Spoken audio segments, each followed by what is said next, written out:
ہم نے یہ بھی دیکھا تھا خواجہ عارف صاحب بھی اس وقت وکیل تھے میاں نواز شریف صاحب کے، اور ان کو کتنا وقت دیا گیا تھا کہ وہ اپنے شواہد لے آئیں اور دے آئیں، بار بار انہیں یہ کہا گیا کہ رسیدیں لے آئیں، اتنا وقت دیا گیا، لیکن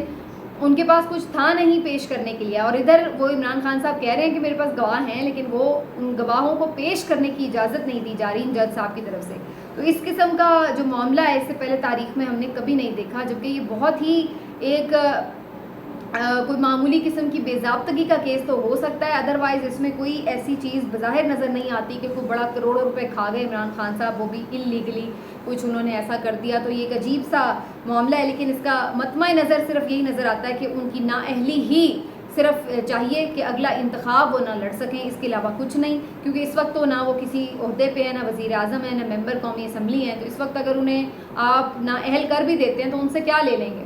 تو سیدھی بات ہے، یہ اصل مقصد یہ ہے سزا دینے کا کہ ان کو اگلے انتخاب سے لڑنے سے روکا جائے، دور رکھا جائے. تو بہرحال جی اب 8:30 بجے دیکھیں گے کہ کیا صورتحال بنتی ہے توشہ خانہ کی اور اس میں کیا ہوتا ہے. اب ذرا آ جاتے ہیں اس کے اوپر کہ جو بات ہو رہی ہے اس وقت کہ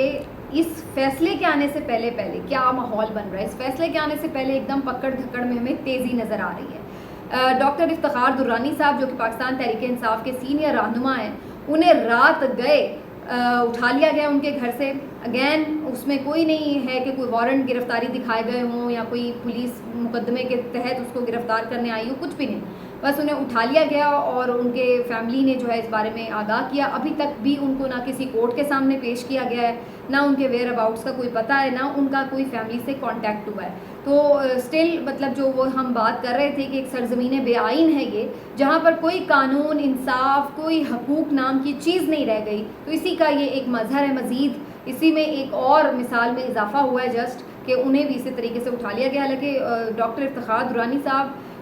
پاکستان تحریک انصاف کی بڑی سیم وائسز میں شمار ہوتے ہیں، جو بڑی رسپانسبلٹیز کے ساتھ لاجیکل بات کرتے ہیں، لیکن بہرحال ابھی تک وہ بچے ہوئے تھے، ان کو بھی اٹھا لیا گیا. تو یہ ایک انہوں نے حرکت کی. پھر ہم نے نیا پاکستان کے جو رپورٹر ہیں حسنین، ان کے بارے میں دیکھا کہ انہیں کس طریقے سے اسلام آباد ہائی کورٹ کے باہر سے گرفتار کر لیا گیا ہے. یہ بھی ایک بڑا انفارچونیٹ انسیڈنٹ ہے کہ جب آپ کسی بات پر کوئی آپ کا زور نہیں چل رہا ہوتا تو پھر آپ صحافیوں کے پیچھے پڑ جاتے ہیں. تو حسنین صاحب جو کہ وہاں پر کورٹ رپورٹنگ کے لیے گئے ہوں گے، ان کو بھی وہاں سے پکڑ لیا گیا ہے اور بلا وجہ بغیر کسی وارنٹ دکھائے، بغیر کوئی الزام ان کے اوپر کسی قسم کی کوئی چیز ہی نہیں ہے، اور ان کو بھی سادہ لباس اہلکار اٹھا کے لے گئے ہیں اور ابھی تک بھی ان کو ریلیز نہیں کیا گیا ہے. حسنین کا میں پچھلے دنوں سے انہیں کافی زیادہ فالو کر رہی تھی، اس لیے کہ وہ مختلف حلقوں کا دورہ کر رہے ہیں پاکستان کے، جس میں وہ خیبر پختونخوا جا رہے ہیں، پنجاب میں بھی انہوں نے سروے کیے ہیں. مختلف لوگوں سے جا کے وہ پوچھتے ہیں اور پھر بتاتے ہیں کہ اتنے لوگوں کا انہوں نے سروے کیا تو کتنے لوگوں نے کس پارٹی کے حق میں ووٹ کیا ہے. تو اس سے وہ بیسکلی ایک ٹرینڈ بتا رہے ہوتے ہیں کہ اس وقت ٹرینڈ کیا ہے، پبلک کہاں کھڑی ہے، عوام کی سوچ کیا ظاہر کر رہی ہے. تو بہرحال شاید یہی بات ہے کہ کسی کو ناگوار گزری ہے کہ جناب یہ جتنے بھی سرویز دکھا رہے ہیں اس میں جو موجودہ حکمراں اتحاد ہے وہ ہار کیوں رہا ہے اور کیوں پی ٹی آئی آگے آگے نظر آ رہی ہے تقریباً ہر حلقے میں کم و بیش. تو اسی بات کے اوپر شاید کوئی خفا ہو گیا اور انہیں پکڑ لیا ہے کہ نہ یہ ہوں گے باہر اور نہ جا کے حلقے کریں گے، نہ کوئی آئینہ دکھا سکے گا، کیونکہ یہ وہ حقیقتیں ہیں جو یہ لوگ دیکھنا نہیں چاہتے ہیں. آنکھیں بند رکھنا چاہتے ہیں تو رکھیں، لیکن اس طرح بند رکھنے سے کسی کو کتنی دیر آپ حقیقتوں سے آنکھ چرا سکتے ہیں، پردہ ان کے اوپر ڈال سکتے ہیں.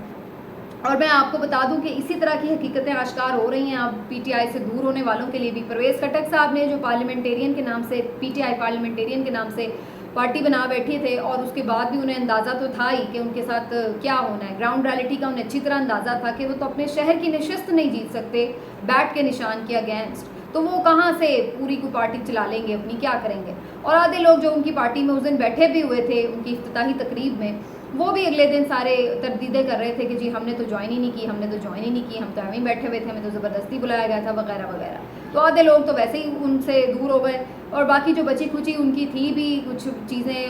جمع ہوئی اور اس میں کور کمیٹی کا انہوں نے ایک اجلاس کر لیا. اور اس اجلاس کے بعد ایک بڑی زبردست بات سامنے آئی. ضیاء اللہ بنگش صاحب جو کہ ان کے ترجمان ہیں پاکستان تحریک انصاف پارلیمنٹیرین کے، انہوں نے اس پہ کہا کہ جی ہم انتخابات میں پاکستان تحریک انصاف سے اتحاد کے لیے تیار ہیں. تو میری یہ پڑھ کے نا ایک دم لائن آپ سمجھ لیں کہ ہنسی نکل گئی. مطلب میرے لیے یہ بڑا فنی سا مومنٹ تھا کہ بھائی آپ ابھی 4 دن ہوئے ان سے الگ ہوئے، اور پھر اگر آپ نے ان سے اتحاد کرنا تھا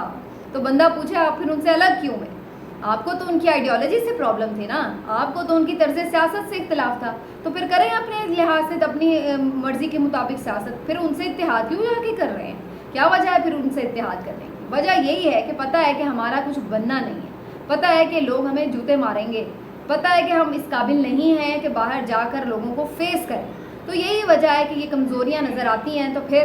کرتے ہیں وہ کام جو کہ نہیں کرنا چاہتے، یا دباؤ سے کرتے ہیں، یا ویسے ہی کچھ لوگ تو خیر ہوتے ہی موقع پرست ہیں تو اس وجہ سے کرتے ہیں. لیکن الٹیمیٹلی حقیقت تو حقیقت ہے، اس کو تو بدلا نہیں جا سکتا. تو پھر یہی ہوتا ہے کہ پھر آپ کو اس طرح کے ہی جو مذاکرہ خیز اسٹیٹمنٹس ہیں وہ دینے پڑتے ہیں کہ اب آپ کہہ رہے ہیں کہ جی ہم اتحاد کے لیے تیار ہیں. میں کیوں تیار ہیں؟ لڑو اب اپنے بل بوتے پر، ذرا آپ کو پتہ لگے کہ کیا ویلیو ہے آپ کی، عوام میں کتنی کی جڑیں مضبوط ہیں آپ لوگوں کی، اور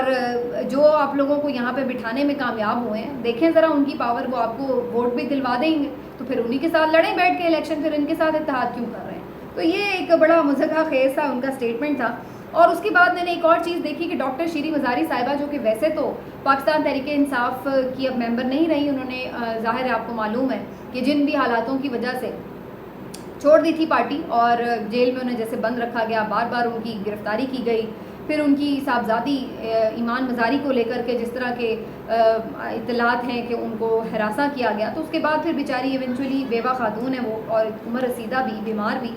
کیا کرتی، انہوں نے ہتھیار ڈال دیا اور پی ٹی آئی کو اناؤنس کر دیا کہ جی وہ چھوڑ رہی ہیں. لیکن عمران خان صاحب سے جب بھی مختلف صحافیوں کی ملاقات ہوئی ہے، اور جو انہوں نے آف ایئر باتیں بھی کی ہیں، بلکہ ایون آن ایئر بھی، تو انہوں نے یہ بات کہی ہے کہ ڈاکٹر شیریں مزاری صاحبہ بہت ہی گریسفل اور بڑی نائس خاتون ہیں، اور بڑی ہارڈ ورکنگ ہیں، اور ان کی پارٹی کے لیے بڑی خدمات ہیں، اور وہ ہمیشہ یہ سمجھتے ہیں کہ ان کو بے تحاشا دباؤ کی وجہ سے پارٹی چھڑوائی گئی ہے. تو عمران خان صاحب ان کے لیے بالکل ایک سافٹ کارنر رکھتے ہیں، اور مجھے بالکل بھی اس بات میں کوئی دو رائے نہیں نظر آتی، کوئی شک نہیں ہے کہ اگر پارٹی میں دوبارہ وہ کوئی جوائننگ دینا چاہیں، پارٹی میں دوبارہ شامل ہونا چاہیں، تو عمران خان صاحب انہیں کسی طرح کی بھی اس میں رکاوٹ ڈالیں گے. میرا خیال ہے وہ انہیں اوپن ہارٹیڈلی تسلیم بھی کریں گے اور ایکسیپٹ کریں گے. تو بہرحال انہوں نے ایک ٹویٹ کیا ہے، وہ کافی عرصے سے خاموش ہی تھی جب سے انہوں نے یہ پارٹی کوئٹ کی تھی، لیکن اب انہوں نے ایک ٹویٹ کیا ہے جس میں وہ بات کر رہی ہیں کہ جناب ویسے تو میں بالکل ڈومیسٹک پارٹی سے اور ڈومیسٹک پالیٹکس سے بالکل الگ ہوں اور کوئی بات نہیں کر رہی، لیکن